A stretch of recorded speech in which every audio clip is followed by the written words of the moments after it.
again, and against a Tryndamere who is squishy before level 6, this could be the play to just hard snowball around this top side of the map. And it is exactly the way that Deep Cross like to play, right? When we do compare the likes of top laners here, Leaky is the one that gets a lot more resources than Hanabi. Hanabi tends to be the weak side king. This season and last Worlds notwithstanding, where he's able to snowball a lot of his games, he knows how to play losing matchups. However, if they neutralize this Tryndamere, it's going to kind of be 4v5, and I really like this change-up for Deep Cross because it allows them to play a style that not only are they comfortable with, but they can shift resources into Hana on a carry champion. Let's take a look at our level 1 as we are on to the Rift for Game 1 of PSG versus Deep Cross Gaming here in the PCS Spring Split. Oh boy. Going for the early roam. I do think this bottom lane is still really important, though, Nightstar. I like the change-up to the Misfortune. It gives Kriskata a fighting chance here. It gives them a lot of answer to poke, but you gotta think Unified Kaiwing on Zyra Khan is pretty terrifying, so that's not going to be a cakewalk for sure. Absolutely. You give Kaiwing any sort of engaged support, and it feels like you're just in for a whole lot of pain, but we'll see how it actually plays out here. As I mean, I am so excited for this DCG draft because we have MF, which I think has been really underutilized globally at the moment, and then we also get the Sejuani top lane. So these two very niche picks, I would say, are showing up in game 1, and one of the issues that DCG has had is setting up an engage conditions when Nesty isn't super far ahead, right? And I think Sejuani can remedy that. Absolutely, and Leaky has definitely come to play to try and set up and shut down Hanabi or wherever he goes, because he is running the Ignite Sejuani. Hanabi's going for the mobility, man. He's got the old Dade summoners with those ghost flashes. If I've not just dated myself horribly there. The old mid lane summoners, yeah. But yeah, this is of course par for the course for Tryndameres nowadays, and level 2 hit by both of these bot laners does mean that we shouldn't see a ton of action, which is going to be good here for DCG. Last time, of course, they did get 2v2 killed, which is never a good sign. Gotta play safe.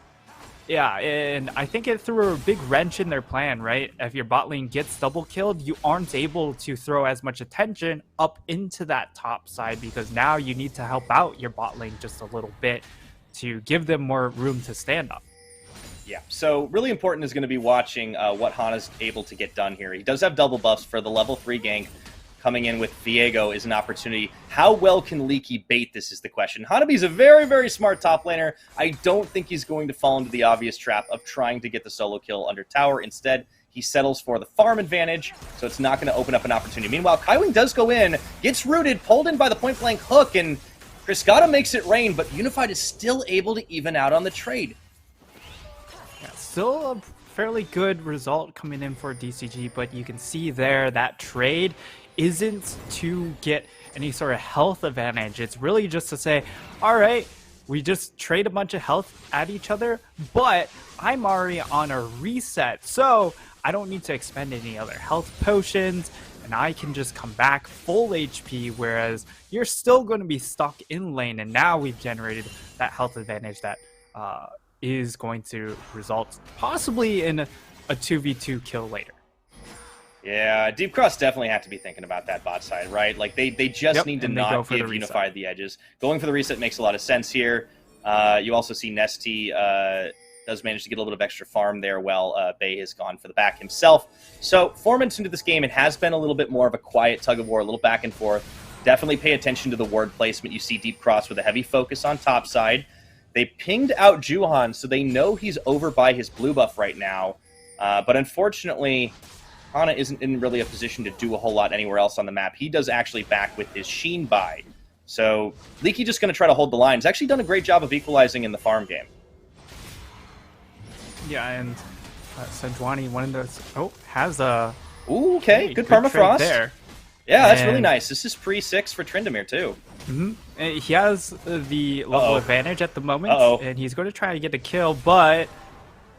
Yeah, baited right in, and Juhan No tags forward. Leaky's got no flash. Hanabi dances right to the outside. This is going to be a little first blood, and he hits him with the Flash Wolves. Hanabi just using his experience to bait out Leaky. Yeah, unfortunately, Leaky in a bit of a precarious lane position there, and it's not going to get much better because that lane is, I think, going to be frozen right outside the tower, so that's why we see this teleport coming in from Leaky. Fortunately, Hanabi doesn't have the teleport to answer back, so I mean, he doesn't lose out on a ton just because of the lane state is still very good, but Leaky will, at the very least, be able to crash this wave, and now Nesty could be in trouble. Okay, he walks out of the gravity field, but there goes a flash battle dance, and Nesty 3v1. Juhan will finally cut him down to size, and it's PSG really opening up hostilities here on 2 lanes now, Nightstar. Hana was just too late to the party. Yeah, and that's actually massive. Leaky is going to be level 6 at the very least, so he has some... So is Hanabi. Okay. All right, he's got the chicken on. Permafrost down there. Arctic Assault flashing. Oh, no! No, he whiffs the Ice Bola, and Leaky's going to get soloed this time. Oh. Pyra, that's tragic. That was absolute tragedy right there. No, you know what that was? That was ice cold by Hanabi. He's going to get that push in. Leaky has no teleport. This won't be... Actually, yeah, it's going to be a plate right off the bat. And Deep Cross, not quite, but there we go. 3-0 in this game at 6.5 minutes. We thought it was going to be a bit of a quieter early game. Hana's still not level 6. Hana will be 6 very shortly. Yep, he does hit 6 right there, but... This top lane is going south, and remember, this is kind of the top side matchup that they like to try and play around, and that they wanted to snowball around because you have that synergy with the Viego Sejuani. Sejuani being able to get her passive off a lot faster with the Viego, auto into Q, and then you just have the whole idea, you know, Rise wants to play around that top side as well. Now, we'll see if they're able to shift gears and maybe turn their attention bot side. But because of that hook whiff, it means that they don't have the setup into the MF ultimate. So once it comes into mid game for DCG, that'll be the real big question because they do have a decent amount of lockdown for this MF ultimate, but they do need to hit those CCs. They do. Leaky able to get some point blank off himself, but Hanabi's more than happy to trade into him and try to force him away, keeping ahead of the farm game. Definitely a silver lining for Deep Cross is the state of the bot lane, though, as it has traded very evenly, both of them sitting on the serrated Dirk right now, going to offer an opportunity to roam up river as they do have quite a lot of ward coverage, but are spotted nonetheless by PSG as Hana tries to open up on Rift Herald. This is a bit of a dangerous play here as Hanabi's sniffing around. They do have the ability to do Rift Herald quickly if they bring the Sejuani, because the Sejuani concept is able to just burst through it very quickly, but when you also have 5 members, that helps as well. The matter is, for Hanabi. PSG, oh boy. They go? Yeah, they do on 2 fronts right now. Hanabi going to be cut off. However, they flash away from the ultimate of Juhan as he tries to cut off Hana at the pass, and Leaky, no, can't quite get the wall. They're going to sacrifice him for the cause, and that was so close to so many more deaths. Oh, Hana, he flashed into the wall. That could have been really, really bad for DCG. Fortunately for them, they are able to secure the Rift Herald and only lose out on 1 kill. So all in all, it becomes a pretty even trade, right? Because 2 plates is going to be 320 gold. So gold value wise, it comes out to be about even, but as we get to see the replay, they try and collapse onto Hanabi, but because of this split, Nesty, Cascada, they focus their fire towards the bot half of the fight, and that means Hanabi using that ultimate able to output a lot of damage down there, which makes things very very chaotic for DCG, and unfortunately their carries weren't able to help out their front. Yeah, when Hana can't quite flash the wall, he's forced to ultimate out. I mean, talk about a heartbreaker, right? So Leaky continues to be the sacrificial champion, but now Hana has finally arrived on the scene. They want to make this Herald play up top, and Hanabi does not have ultimate. Crucially here, he should be playing it safe, has to know something's likely coming. And there we go. It's revealed on the control ward, but they might be able to force him out and force the issue anyways. Instead, they actually just start to move down to the mid lane. Yeah, and this is a bit rough for the side of DCG because, again, while they have a lot of CC for this Tryndamere, the Tryndamere is 2-0-2. So he already feels really, really big right now, which could be very problematic. I'm interested in seeing what this build ends up turning out here because we have the Axe come out for Hanabi, and traditionally, when you look at Tryndamere builds, you're looking to spec straight into the crit itemization, and the Hearthstone Axe does not build into any of those big crit items. Yeah, that is interesting. We'll have to see what it ends up being. I think, I would trust Hanabi's choices on a lot of these builds, especially on the champions that are going to get ahead and split push down the lane. But he has such a massive farm lead at the moment that any items whatsoever he's going to be building towards probably going to give him a bit more value than Leaky just sitting on a couple of components himself. And, well, at the very least, they do manage to get the Rift Herald charged down the mid, take off a lot of plates there. I believe that did fall into Nesty's pocket as well. But they do lose out on Dragon Pressure, so Drake stack is cut. It's going to be a Mountain Rift, a lot more terrain for both teams to play with. And I actually think this kind of favors PSG, right? Because Juhan can always ult the wall. Yeah, there's certainly some things that you can play around for both of these squads, right? For DCG, with the extra terrain, it will make things a little bit easier for them to just kind of lock down and control some of these choke points with a Sejuani. But again, the Sejuani put a little bit far behind, and it also helps out the MF, right? If you are able to play around these jungle choke points where the terrain does become relevant, you almost can't escape out of the MF ultimate because of that extra terrain. So that'll be something to keep watch of. But I will say that I did a quick look up on what builds out of the Hearthbound Axe, and okay, we might see a 1v1. Yeah, okay. Unified onto Cascada. Into the Feather Storm. He just preemptively rooted in place, and oh no, he burns the Flash as well! Oh, it's going from bad to worse. Nightstar 5-0 now for PSG Talon.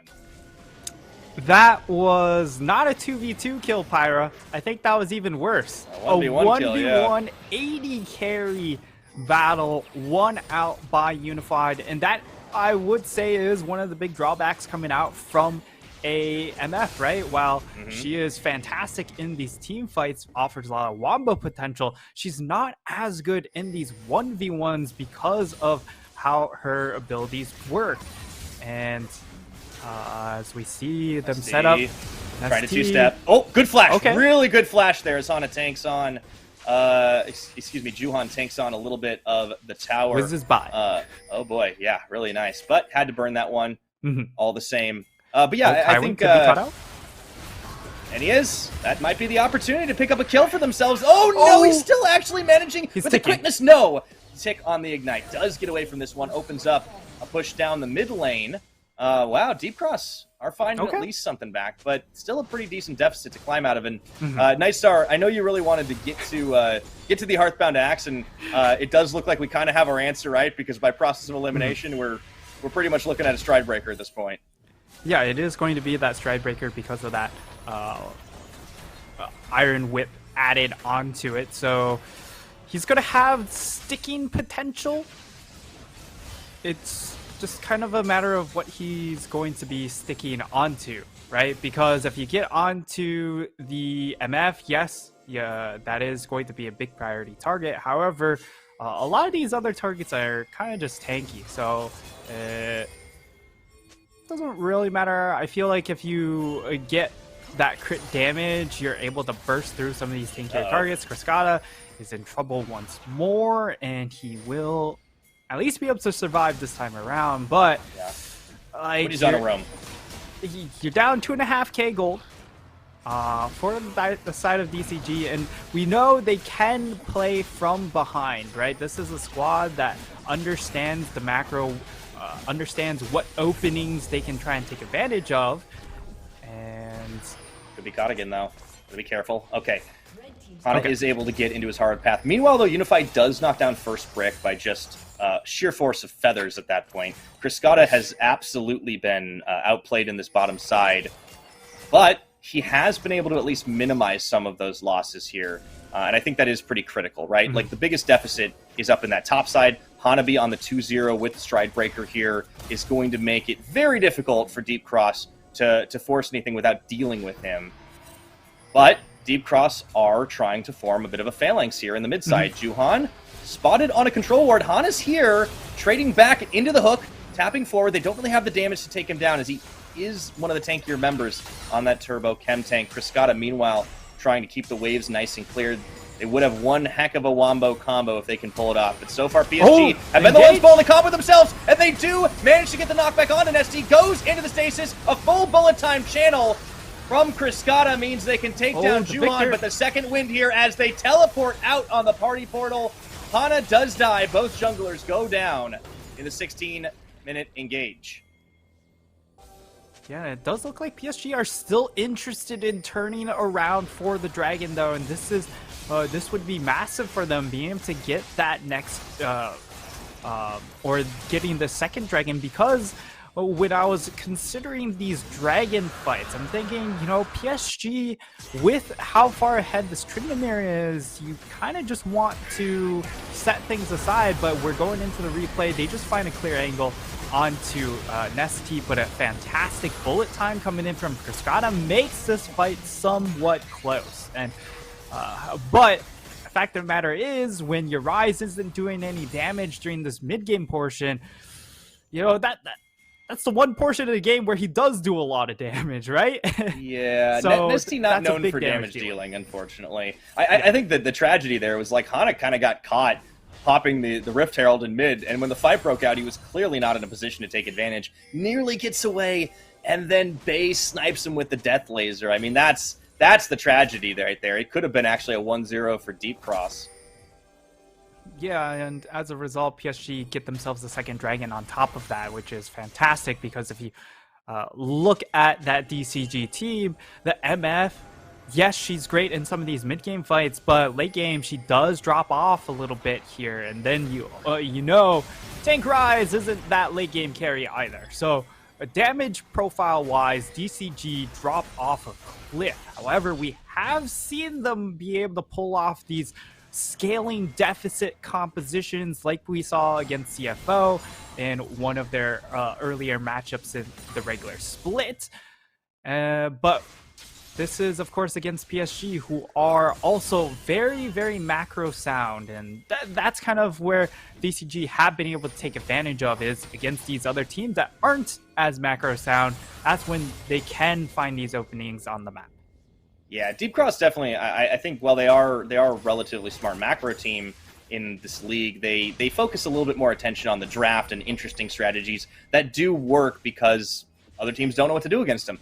PSG aren't one of those teams, though. PSG have a really good sense of where to be on the map, of when to engage these fights. They're, you know, not infallible by any means, but they're just pound for pound so strong and so good at reading the map state at any given point in the game, and that is what's gotten them to this point so far in the league, only dropping 2 games in the regular split, and looking for a solid game 1 here in their first playoff match. But Deep Cross are going to be moving down to the bot for the dive. Bay, he smells trouble, and he's going to be waiting in that brush, but meanwhile, a lot of pings flying as the rest of PSG realize no one's at home in the mid lane.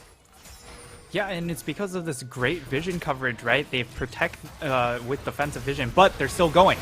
Yeah, they are into the instant charm, charge down from the onslaught of shadows. Bullet time cutting down some health bars, but will it be enough? They've already lost 20 in the engage, and here comes Hanabi. Forget the 4-1. This is a team fighting Tryndamere. They do manage to get a shutdown onto Leaky, but Juhan charges down the line. Hanabi stays alive through it all.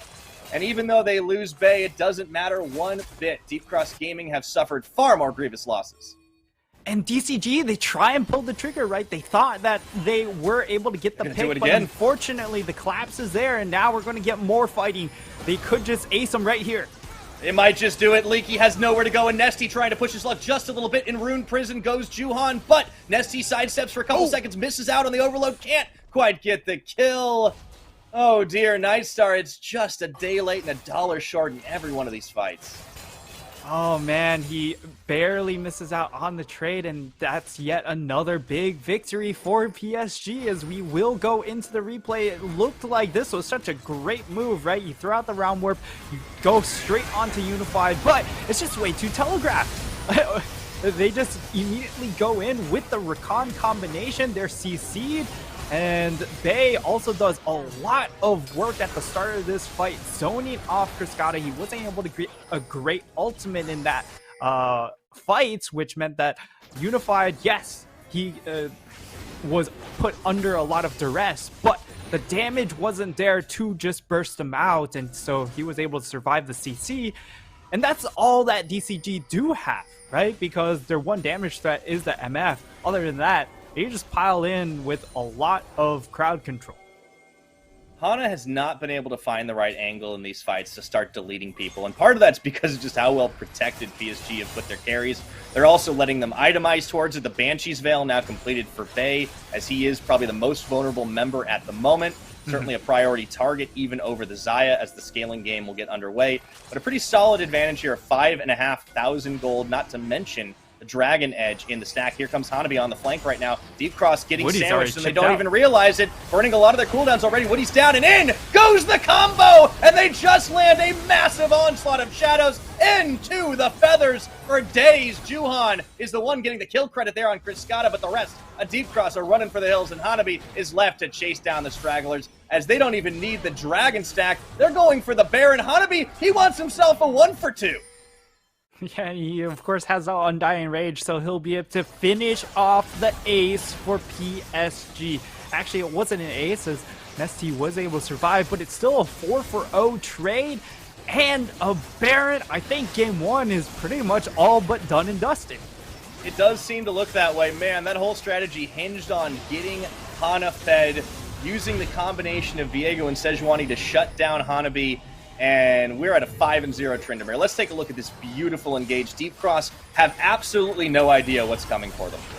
Yeah, the moment Woody's hook lands into the wall, he doesn't have the ability to fall back, and the dive comes in with Juhan and Hanabi, and the pressure is just too much onto this backline. Again, there's not a whole lot of damage because you are running with that tank rise, so Hanabi understands that he can just run on in with his Tryndamere, and they aren't going to be able to burst him out. And that's one of the scary things when you are playing against a Tryndamere. If you don't have the burst damage, then it just makes Tryndamere's life that much easier, because you can just kind of slowly maximize your Undying Rage ult timer, because the damage just doesn't ever surprise you.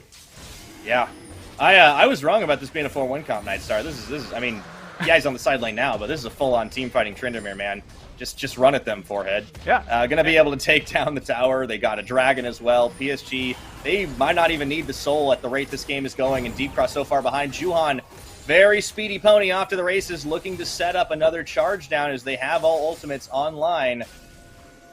Yeah, and I mean, at this moment, Hanabi, he understands that all he needs to do is be able to just be as annoying as possible, and this build is pretty much it. DCG, we'll see if they go for it.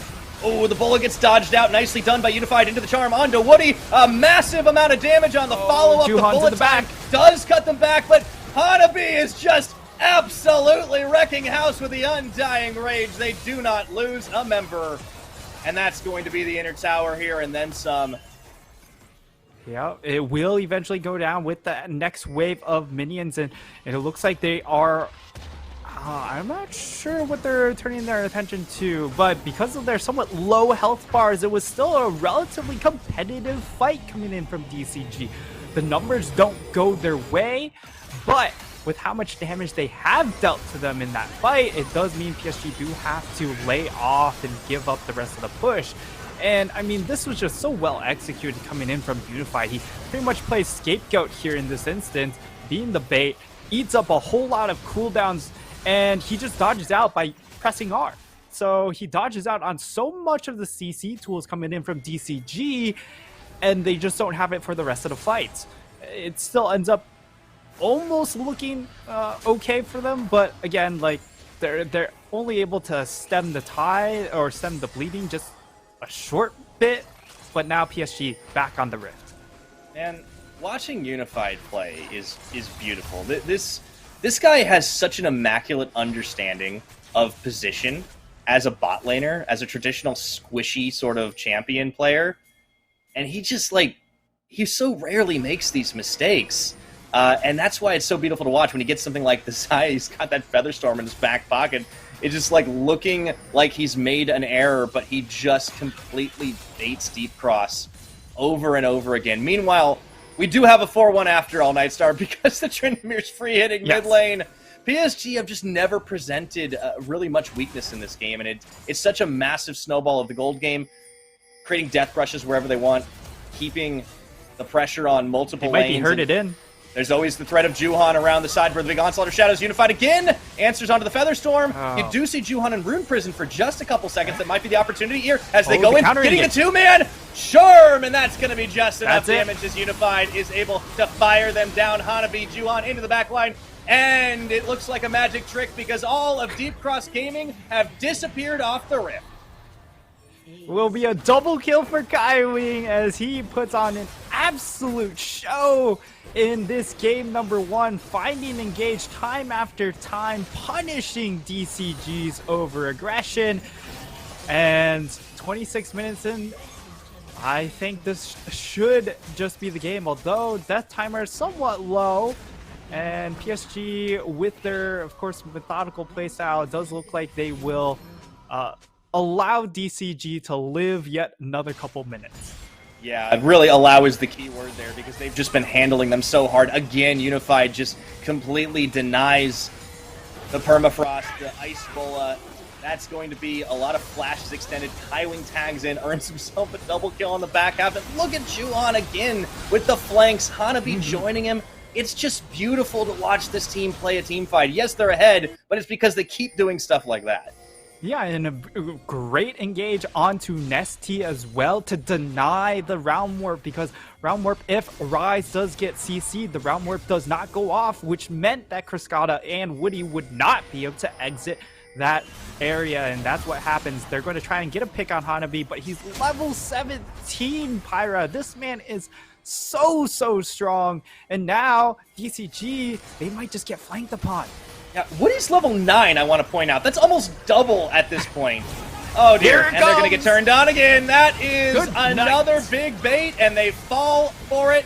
Hook, line, and sinker, and Unified and crew just pick them absolutely apart. Nightstar Leaky lives for just a few more seconds, but only Hana is left to defend the base, and he's nowhere near it. This is lights out, and at 28 minutes, PSG have their fastest win against Deep Cross on the split to open up this playoff series in dominating fashion. Man, we set this game up to be, well, DCG, they've got some win conditions. They'll play towards topside. They have great CC combination. Mid-game, the MF could play a big role. None of that happened. It was just an absolute shellacking, absolute clapdown coming in from PSG Talon, and they have full Talons out. I gotta say, I think I know why Hanabi was playing without the lights on, because it was fully lights out in that top lane from minute 1.